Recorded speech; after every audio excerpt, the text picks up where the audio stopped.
Hi welcome to my channel. चलिए question number 11 solve करते हैं। तो ध्यान दीजिएगा, A B C can do a piece of work in 15, 12 and 20 days respectively. मतलब कह रहा है कि ए जो है अकेले 15 डेज में एक काम को, एक पीस ऑफ वर्क को कर ले रहा है, और बी जो है उसी काम को 12 डेज में कर रहा है, सी जो है 20 डेज में कर रहा है। ठीक है, और दे स्टार्टेड द वर्क टुगेदर। अब जो है तीनों लोग ए बी सी ये स्टार्ट कर दिए हैं एक साथ काम को करना, लेकिन सी लेफ्ट आफ्टर 2 डेज, लेकिन सी जो है 2 दिन के बाद छोड़ देता है। ठीक है, मतलब कहीं चला जाता है। तो in how many days will the remaining work be completed by A and B. ठीक है, तो अब जो बचा हुआ जो काम है वो ए और बी के द्वारा कितने दिन में होगा ये निकालना है आपको। ठीक है, तो चलिए पहले लिख लेते हैं जो दिया हुआ है।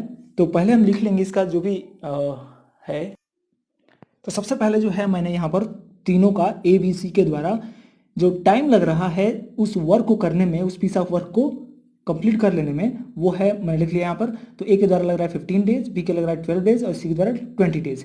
अब हम यहाँ पर निकालेंगे कि ए जो है 15 डेज में यदि कंप्लीट कर रहा है वर्क को, तो 1 डे में कितना अमाउंट ऑफ वर्क करेगा, क्योंकि यही निकालना बहुत जरूरी है। इसी के हेल्प से हम सब कुछ करेंगे। तो ये मतलब बेसिक से आपको हर क्वेश्चन में ऐसा निकालना ही पड़ेगा।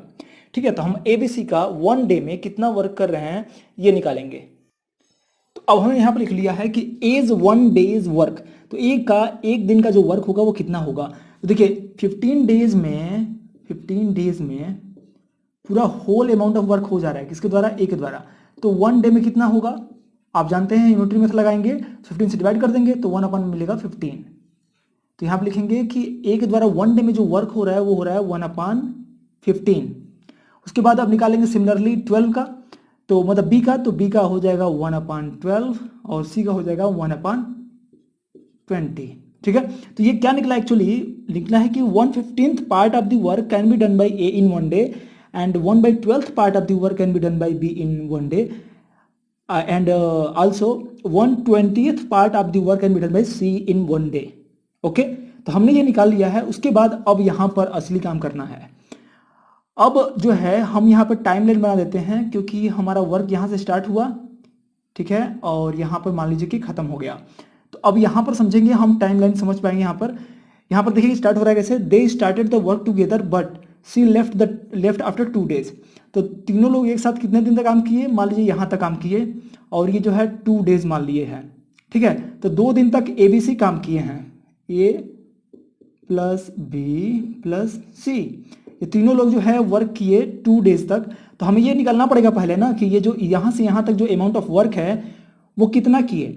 और हमें एक बात और पता होना चाहिए कि यहाँ से लेकर के और यहाँ तक, मतलब टोटल जो अमाउंट ऑफ वर्क है यहाँ से लेकर के यहाँ तक, ये होगा 1।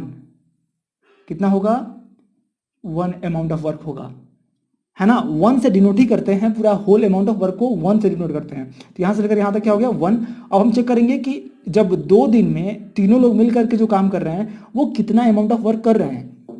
तो देखिए पहले हम निकालेंगे कि 1 डे में कितना कर रहे हैं, और 1 डे में जब निकल जाएगा तो हम 2 से मल्टीप्लाई कर देंगे। तो 2 से मल्टीप्लाई करने पे आ जाएगा कि 2 दिन में तीनों मिल करके कितना कर रहे हैं। ओके, तो पहले हम क्या करते हैं कि लिख लेते हैं यहाँ पर जो हमें लिखना है। अब निकालेंगे यहाँ पर कि ए बी और सी तीनों का जो है 1 डे का वर्क कितना होगा। तो ये निकालने के लिए देखिए यहाँ पर हमने 1 डे का ए का अलग से निकाला है कि ए जो है अकेले 1/15 अमाउंट ऑफ वर्क कर रहा है, बी जो है अकेले इतना कर रहा है, और सी जो है 1/20 कर रहा है। तो इन तीनों के यदि हम ऐड कर देंगे तो मिल जाएगा कि तीनों के द्वारा जो है एक दिन में कितना वर्क हो रहा है, क्योंकि अलग अलग तीनों का निकल चुका है। तो यहाँ पर हम ऐड कर लेंगे, तो 1/15 प्लस 1/12 प्लस 1/20। अब यहाँ पर तीनों का एलसीएम लेना पड़ेगा, तो हमें एलसीएम मेरे ख्याल 60 होगा, बिल्कुल 60 होगा। ओके, तो 60 हम ले लेंगे एलसीएम। तो यहाँ पर सॉल्व करते हैं तो ये हो जाएगा 60 एलसीएम, 15 4 जा 60 होता है, तो 4 हो जाएगा, 4 प्लस 12 5 जा 60, तो 5 हो जाएगा, प्लस 20 से डिवाइड करेंगे तो और 3 आएगा, तो 3 हो जाएगा। अब यहाँ पर ऐड कर देंगे तो 4 5 हो जाए 9, 9 और 3 12 हो जाएगा, तो 12 हो जाएगा 60, राइट। तो 12 और 12 5 जा 60 हो जाएगा, मीन्स मिल जाएगा आपको 1/5। मतलब मिल गया कि तीनों मिल करके एक दिन में जो वर्क करेंगे, अमाउंट ऑफ वर्क, वो 1/5 ऑफ द वर्क करेंगे, 1/5।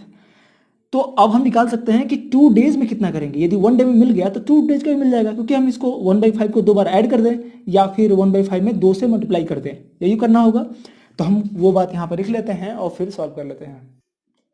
तो अब यहाँ पर लिख लेते हैं कि ए, बी और सी इन तीनों का 2 डेज का वर्क कितना होगा। तो 1/5 में 2 से मल्टीप्लाई कर लेंगे, तो 2 से मल्टीप्लाई कर लेंगे 1/5 में, इसी में, ठीक है। तो मिल जाएगा हमें 2/5, मतलब कि 2 डेज में ये जो अमाउंट ऑफ वर्क होगा इसमें होगा 2/5।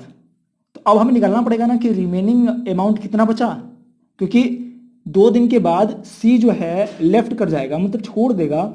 तो सी के छोड़ने के बाद जो बचा हुआ है केवल ए और बी करेंगे, तो रिमेनिंग अमाउंट निकालना पड़ेगा कि कितना बचा। तो 2/5 यहाँ पर है, तो हम 1 में से यदि माइनस कर देंगे, क्योंकि 1 टोटल है, टोटल में से यदि हम केवल इतना माइनस कर दें तो ये रिमेनिंग निकल सकता है। तो 1 में से माइनस करेंगे 2/5, तो आपका निकलेगा 5 5 में से 2 जाएगा 3/5। तो 3/5 अमाउंट ऑफ वर्क जो है बचा हुआ है। इसी बात को हम यहाँ पर लिख लेंगे, तो चलिए लिख लेते हैं। ओके, तो रिमेनिंग अमाउंट ऑफ वर्क जो होगा यहाँ पे हो जाएगा 1 माइनस 2/5, राइट। तो यहाँ पर लिख लेंगे जो हमारा निकला था यहाँ पे 3/5। तो 3/5 अमाउंट ऑफ वर्क जो है भी करना है किनके द्वारा, ए और बी के द्वारा। तो सी तो भाग चुका है, लेफ्ट कर चुका है, तो ए और बी के द्वारा निकालना है। तो हमें पहले ये पता करना पड़ेगा कि ए और बी दोनों जो है अकेले अकेले मिल करके एक दिन में कितना करेंगे। देखिए यही रिलेशन हमेशा निकालना होता है। जब हमें ए और बी के द्वारा केवल निकालना है तो हमें रिलेशन निकालना पड़ेगा कि ए और बी दोनों मिल करके एक दिन में कितना करेंगे। तो मतलब हम ए और बी का पहले निकालेंगे, तो यहाँ पर लिख लेते हैं पहले एक दिन का जो अमाउंट ऑफ वर्क होगा, ठीक है। तो मैंने लिख लिया है ए एंड बी का दोनों का 1 डे का जो वर्क होगा वो कितना होगा। देखिए 1 डे का वर्क ए का जो है 1/15 है, तो इन्हीं दोनों को बस ऐड करेंगे, मतलब 1/15 प्लस बी का जो 1 डे का वर्क है वो 1/12 है। केवल इन दोनों को ऐड करेंगे, हमें मिलेगा कि ए और बी ये दोनों जो है 1 डे में कितना किए थे। तो इसका जो एलसीएम होगा वो होगा 60 ही होगा। तो 15 4 जा 60 प्लस 14 5 जा 12 5 जा 60 हो जाएगा। तो ये हो जाएगा 9/60, राइट। यहाँ पर 3 3 जा 9 और 3 2 जा 6, मतलब ये मिल जाएगा 3/20। तो 3/20 अमाउंट ऑफ वर्क जो है ए और बी दोनों मिलकर के एक दिन में कर ले रहे हैं। तो इससे होगा क्या, हम लगाएंगे यूनिटरी मेथड और ये निकाल पाएंगे कि जो रिमेनिंग अमाउंट ऑफ वर्क है 3/5 वो कितने दिन में ए और बी मिलकर कर रहे हैं। देखिए यहाँ से और यहाँ तक में केवल ए और बी हैं, केवल ए और बी मिल करके ये जो रिमेनिंग वर्क है उसको कर रहे हैं, ठीक है। तो इसको हम लिख देते हैं रिमेनिंग वर्क। रिमेनिंग वर्क जो बचा हुआ है वो केवल यहाँ से लेकर के और यहीं तक है, ठीक है। और ये तो काम हो चुका है 2 दिन में 2/5। तो अब रिमेनिंग वर्क में ए और बी के द्वारा कितना टाइम लगेगा, तो देखिए हम कैसे लगाते हैं यूनिटरी मेथड। देखिए हमने ये निकाला है इसीलिए, तो हमने ये निकालने से क्या हो जाएगा, हम ऐसा कर सकते हैं, ऐसा लिख सकते हैं यहाँ पर कि 3/20, देखिए 3/20 अमाउंट ऑफ वर्क जो है कंप्लीट हो जा रहा है किसके द्वारा, ए प्लस बी इन दोनों के द्वारा कितने दिन में, 1 डे में, एक दिन में, ठीक है। तो हम यहाँ पर निकाल सकते हैं, यहाँ पर लिख दीजिए पहले डे। अब यहाँ पर हम निकाल सकते हैं कि 1 अमाउंट ऑफ वर्क कितने दिन में हो जाएगा। 1 अमाउंट ऑफ वर्क जो है ए और बी के द्वारा कितने में हो जाएगा, तो इसको हम ट्रांसपोज कर देंगे उधर, तो 20/3 हो जाएगा इधर। 20/3 डेज में जो है ए और बी दोनों मिलकर के वो पूरा काम कर लेंगे, मतलब यहाँ से लेकर यहाँ तक कर लेंगे। लेकिन ये तो निकालना नहीं है हमें तो यहाँ से यहाँ तक निकालना है ना। तो इसलिए हम क्या करेंगे कि 1 की जगह पे हमें लाना पड़ेगा 3/5 अमाउंट ऑफ वर्क। तो हमें जो है इधर भी मल्टीप्लाई करना पड़ेगा 3/5 से और इधर भी मल्टीप्लाई करना पड़ेगा 3/5 से। तो चलिए यहाँ मल्टीप्लाई कर देते हैं 3/5। तो इधर जो होगा ए प्लस बी के द्वारा जो अमाउंट ऑफ वर्क वो इधर भी मल्टीप्लाई करना पड़ेगा 3/5 से। तो 20/3 में मल्टीप्लाई करना पड़ेगा 3/5 से। तो 3 से कैंसिल हो जाएगा और 5 5 4 जा 20 मीन्स 4 मिला, ठीक है। इसका मतलब यहां से मिल गया कि 3/5 अमाउंट ऑफ वर्क जो है ए और बी दोनों के द्वारा 4 डेज में कंप्लीट होगा, मतलब रिमेनिंग अमाउंट ऑफ वर्क जो है 4 डेज में कंप्लीट हो जाएगा ए और बी के द्वारा। ओके, तो इसी बात को हम वर्ड्स में लिख देंगे नीचे यहाँ पर। ओके, तो अब मैंने लिख लिया यहाँ पर कि time taken to do the remaining work by A and B both ठीक है, रिमेनिंग वर्क जो है कितने टाइम में कर लेंगे, तो यहाँ पर मैंने निकाल लिया 4 डेज, तो ये 4 नहीं लिखेंगे बल्कि हम थोड़ा सा ऐसे लिख देंगे 20/3, तो सॉल्व कर लेंगे 20/3 मल्टीप्लाइड बाई यहाँ पर 3/5। ठीक है, तो मतलब आप ये भी दिखा सकते हैं टीचर को कि मतलब आपने जो है ऐसे किया है यूनिटरी मेथड लगा करके, और इस तरीके से सॉल्व करने पर 5 4 जा 20 यहाँ पे 4 आया है। ठीक है, मतलब कि इसका जो आंसर होगा वो होगा 4 डेज, राइट।